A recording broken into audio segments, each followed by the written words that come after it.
Pengkhianatan itu tersembunyi dengan sangat rapi di balik senyum manis seorang sahabat dan pelukan hangat seorang suami yang selama ini Arini puja. Siapa sangka, setiap tetes keringat dan pengorbanan Arini untuk membangun kejayaan Satria justru dikhianati secara keji dengan bukti transfer apartemen mewah untuk Sheila yang tersimpan di saku jas suaminya sendiri. Diusir tanpa harta dan dihina sebagai wanita yang tak punya masa depan, Arini memilih untuk tidak menangis. Ia bangkit dari titik nadir, mengubah setiap luka menjadi sketsa busana yang mengguncang dunia, hingga karirnya melonjak naik dengan sangat pesat. Kini, saat roda berputar dan kehancuran mulai menghantam hidup mereka, akankah Arini menerima permohonan maaf pria yang telah menghancurkan hatinya, atau justru ia akan menunjukkan bahwa kesuksesan adalah cara paling elegan untuk membalas dendam? Ikuti terus perjalanan Arini yang penuh inspirasi ini. Dan omong-omong, kamu yang sedang membaca ini berasal dari kota mana? Silahkan tulis nama kota kamu di kolom komentar ya, agar kita bisa saling kenal lebih dekat. Pagi itu, sinar matahari masuk melalui celah gorden sutra di kamar megah Arini, memantulkan kemilau yang seharusnya terasa hangat, namun entah mengapa justru terasa dingin di kulitnya. Arini berdiri di depan cermin besar, merapikan dasi Satria dengan gerakan yang begitu hafal di luar kepala. Sebuah rutinitas yang telah ia jalani selama 7 tahun terakhir. Baginya, Satria adalah pusat semesta. Ia rela meninggalkan karir cemerlangnya di dunia desain hanya untuk menjadi bayang-bayang yang memastikan langkah suaminya selalu mulus menuju puncak kesuksesan bisnis properti. "Kamu terlihat gagah hari ini, Mas," bisiknya lembut, mencoba mencari binar cinta yang biasanya ada di mata suaminya. Namun, Satria hanya bergumam pelan sambil terus menatap layar ponselnya, seolah ada hal yang jauh lebih mendesak daripada sekadar tatapan mata istrinya sendiri. Ada keheningan yang menyesakkan di antara mereka, sebuah kekosongan yang perlahan mulai menggerogoti dinding hati Arini. Meski ia selalu berusaha menepisnya dengan senyuman yang ia paksakan tetap tulus. Rumah mereka adalah perwujudan dari kata sempurna, namun bagi Arini, tempat itu perlahan mulai terasa seperti sangkar emas yang sunyi.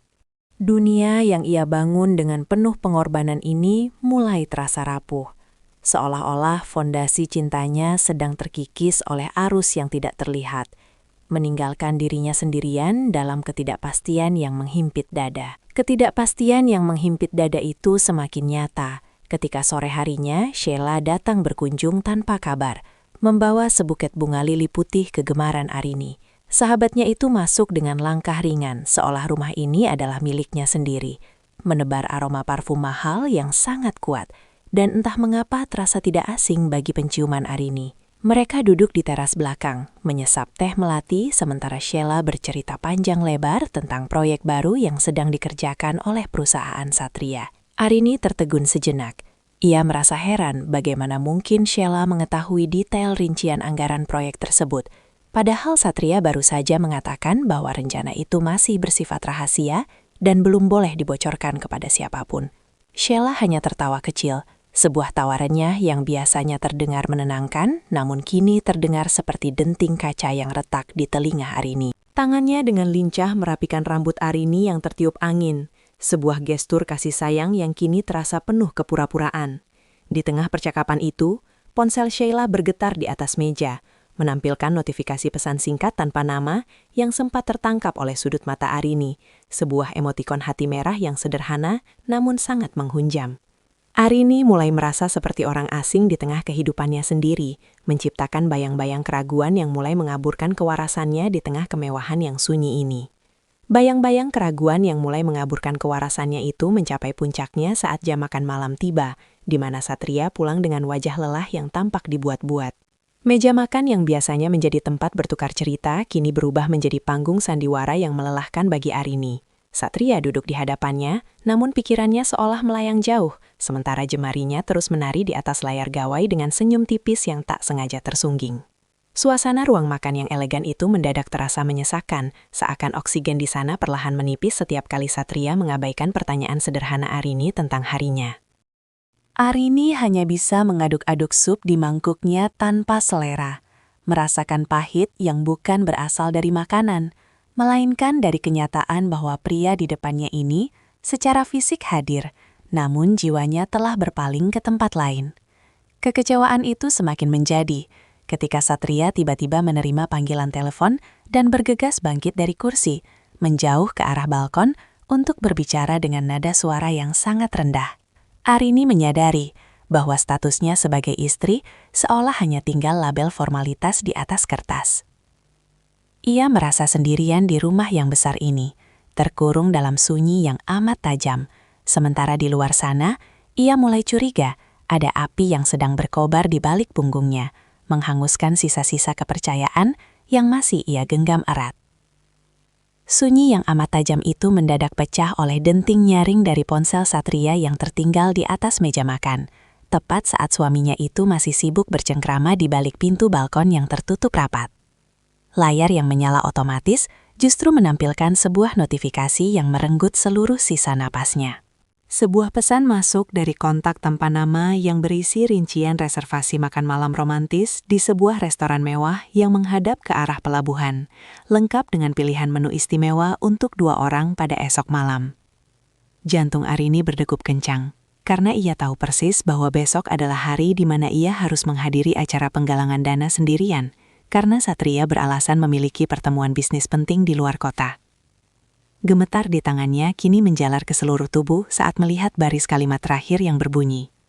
"Sampai jumpa besok sayang, aku sudah tidak sabar mengenakan gaun yang kamu belikan."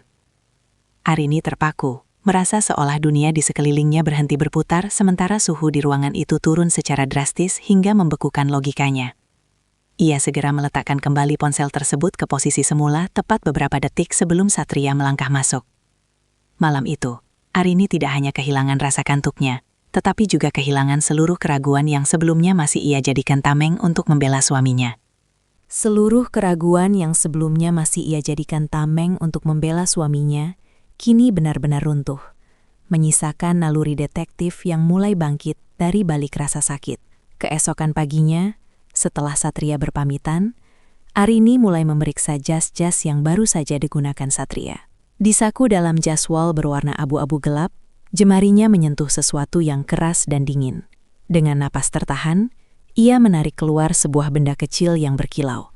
Sebuah bros berbentuk sayap kupu-kupu dengan hiasan mutiara kecil di tengahnya. Seketika, memori Arini melompat pada kejadian bulan lalu, saat ia dengan bangga meminjamkan perhiasan kesayangannya itu kepada Sheila. Fakta bahwa bros itu berada di saku jas Satria seolah menjadi palu hakim yang mengetuk vonis akhir atas pengkhianatan ini.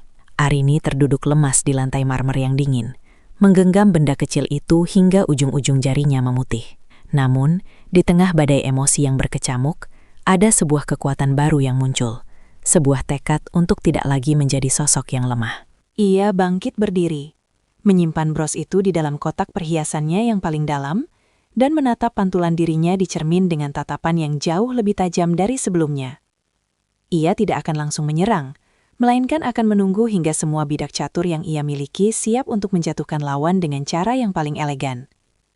Tatapan yang jauh lebih tajam dari sebelumnya itu mengiringi langkah Arini keluar dari rumah untuk mengikuti jejak yang ditinggalkan Satria.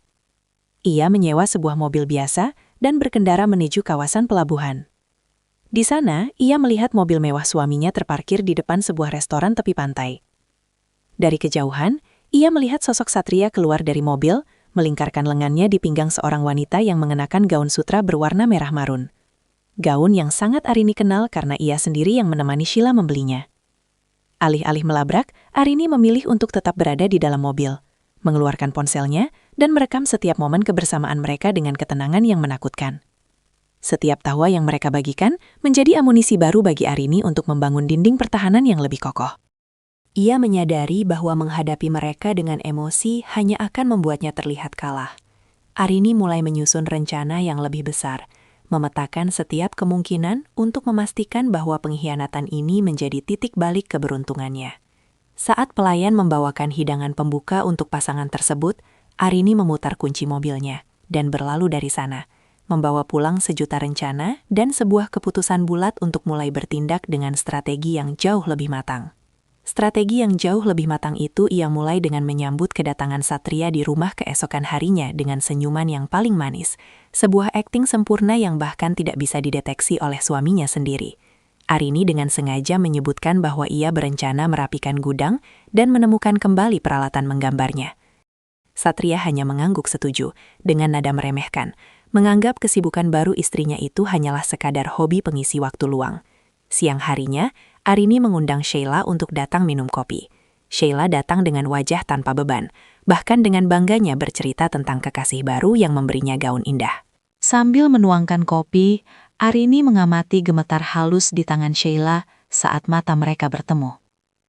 Arini terus memancing pembicaraan tentang kepercayaan dan loyalitas, menikmati raut wajah Sheila yang perlahan berubah menjadi canggung.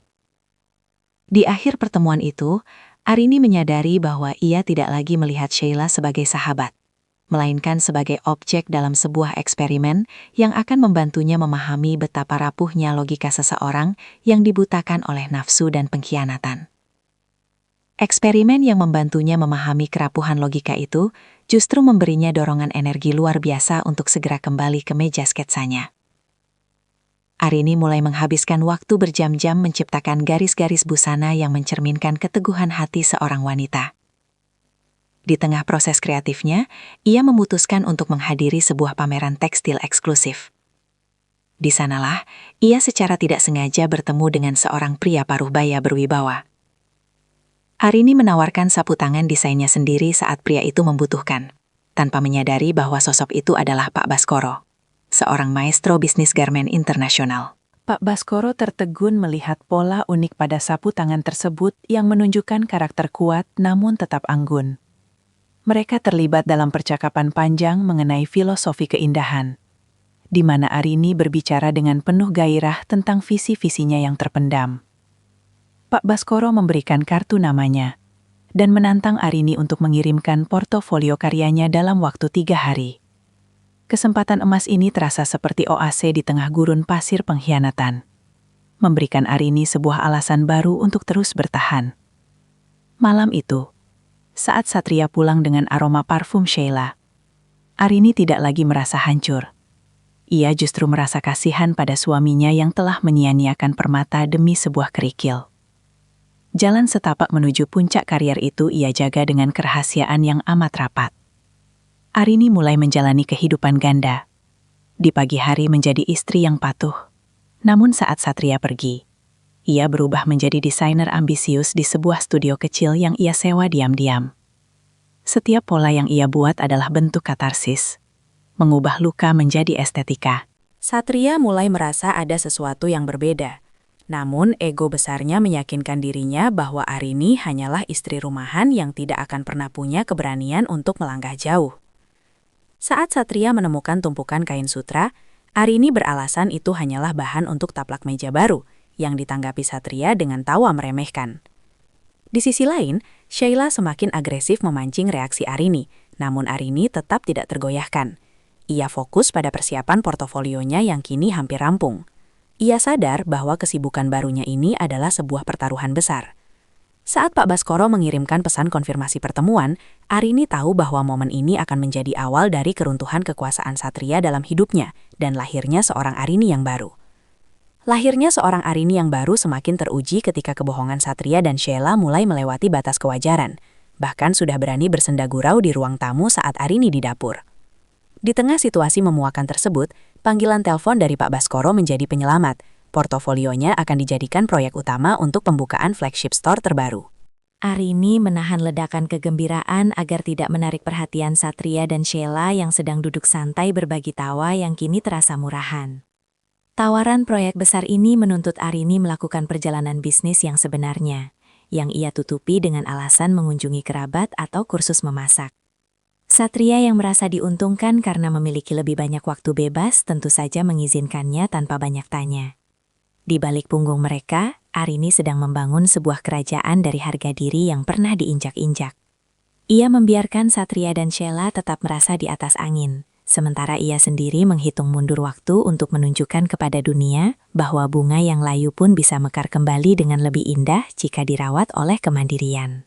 Kemandirian yang ia bangun secara rahasia itu akhirnya membuahkan hasil berupa ketajaman intuisi yang membantunya menemukan lubang besar dalam keuangan keluarga. Suatu malam, Arini memeriksa dokumen laporan tahunan suaminya dan menemukan aliran dana keluar fantastis untuk perusahaan cangkang yang ternyata digunakan melunasi apartemen mewah atas nama Sheila. Arini merasa seolah disiram air es. Seluruh jerih payah yang ia bangun bersama Satria kini dikuras habis demi memanjakan wanita lain. Amarahnya mendidih, namun ia segera mengambil gambar dokumen tersebut sebagai jaminan keamanan. Ia menyadari bahwa Satria bukan hanya seorang pengkhianat hati, melainkan juga manipulator yang tega mempertaruhkan stabilitas masa depan mereka. Di bawah temaram lampu meja, Arini mengepalkan tangan, menyadari bahwa ia kini memegang kartu as yang bisa meruntuhkan reputasi Satria. Besok adalah acara ulang tahun pernikahan mereka yang ke-7, dan Arini memutuskan itu akan menjadi panggung terakhir bagi sandiwara panjang yang melelahkan ini.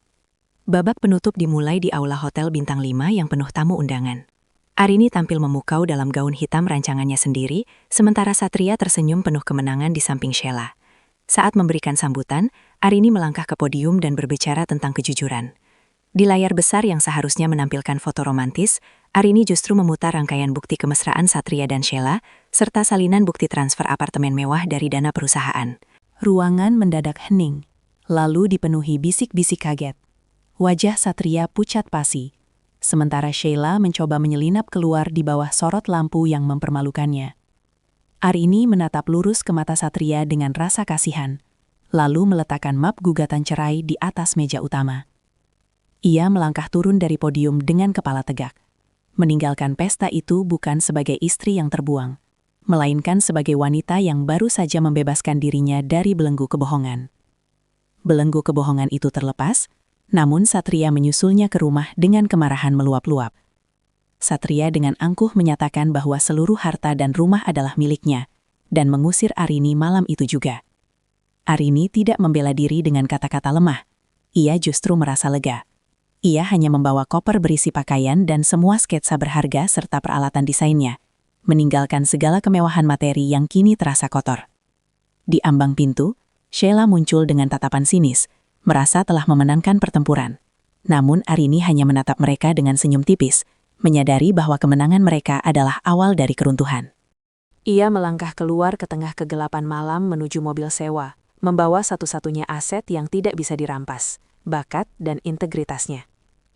Malam itu, di sebuah kontrakan sempit, Arini merebahkan tubuhnya dengan perasaan bebas yang luar biasa, siap mengubah titik nadir ini menjadi fondasi bagi kejayaan yang sesungguhnya. Fondasi kejayaan itu mulai dibangun di ruangan sempit dengan dinding mengelupas. Dengan sisa tabungan, ia mengubah sudut kontrakan menjadi studio kerja darurat. Arini menghabiskan malam-malam panjang menjahit setiap helai kain dengan ketelitian seorang maestro. Ia harus membuktikan bahwa martabat seorang wanita tidak ditentukan oleh siapa suaminya. Di tengah perjuangan itu, Pak Baskoro menagih janji prototipe busana untuk koleksi baru. Arini mulai memasarkan beberapa karya kecilnya melalui media sosial menggunakan identitas baru. Respon yang diterima sungguh di luar dugaan. Banyak wanita terinspirasi oleh semangat kemandiriannya. Arini menyadari bahwa ia sedang membangun sebuah komunitas. Setiap pesan dukungan menjadi asupan semangat di saat ia hanya bisa makan mie instan. Masa-masa sulit ini adalah ujian terakhir yang harus ia lalui sebelum pintu keberhasilan yang lebih besar terbuka lebar. Pintu keberhasilan terbuka saat peluncuran koleksi perdana Arini bertajuk Resiliensi digelar di galeri seni ternama. Koleksi itu adalah narasi visual tentang kebangkitan wanita dari abu pengkhianatan. Penonton terpukau oleh orisinalitas karyanya, sebuah jiwa yang tertuang dalam setiap detail jahitan.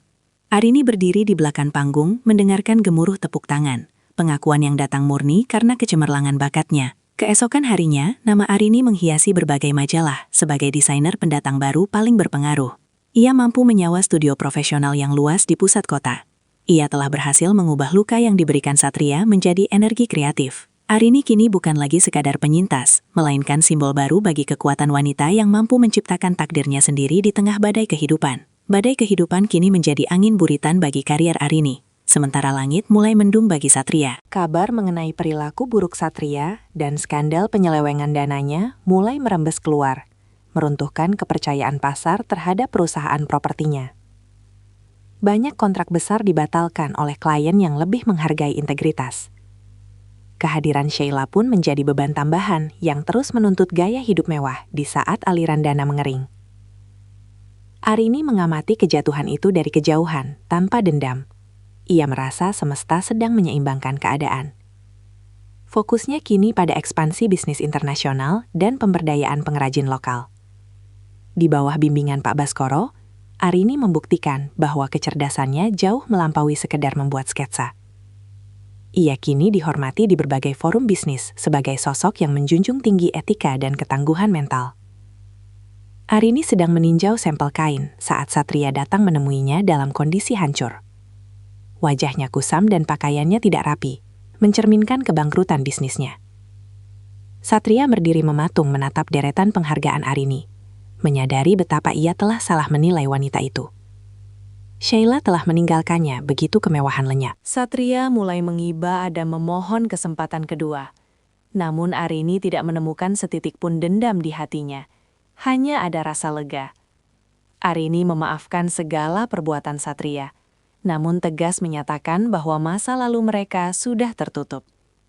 "Aku tidak lagi membutuhkanmu untuk merasa utuh," ujarnya sebelum meminta Satria pergi. Ini adalah kemenangan terakhirnya. Menang secara karir dan menang atas harga dirinya sendiri. Kemenangan itu membawa Arini pada kesadaran untuk menjadi jembatan bagi wanita lain.